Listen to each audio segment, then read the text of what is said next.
Why often do people marry someone different than they fell in love with? The teacher said, in order to answer your question, go to the wheat field and choose the best wheat and come back. But the rule is that you can go through them only once and cannot turn back to pick.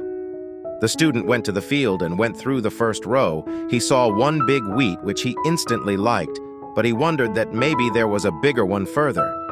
Then he saw another bigger one, but again he thought that maybe an even bigger one was waiting for him. Later, when he finished more than half of the wheat field, he started to realize that the wheat is not as big as the ones he let go off.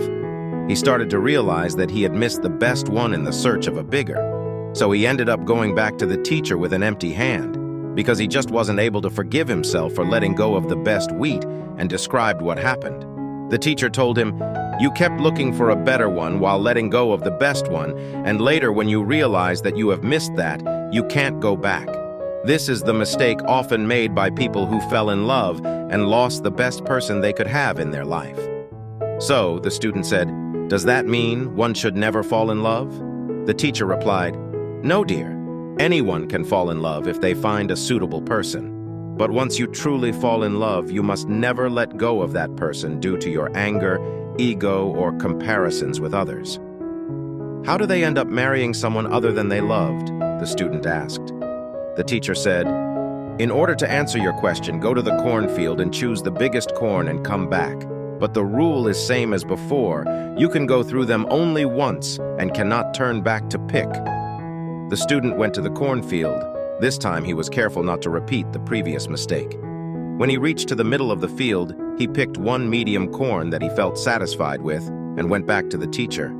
He described how he made a choice. The teacher told him, "This time you didn't came empty-handed. You looked for one that is just nice, and you had put your faith that this is the best one you can get. This is how one makes a choice for marriage." The student stood confused. The teacher asked, "What is bothering you now?" The student replied, "I am wondering which would have been better, marrying a person you love or loving the person you marry." The teacher replied, "It's a very easy answer, only if you are willing to admit it to yourself. Moral: life is like a basket of fruits. Either you have to make a choice of eating the fruit you love or be content with something that is healthy. Choose wisely, else you may have to spend your life wondering what if. As long as you stay true to yourself and honest, you can't go wrong with any of these two choices."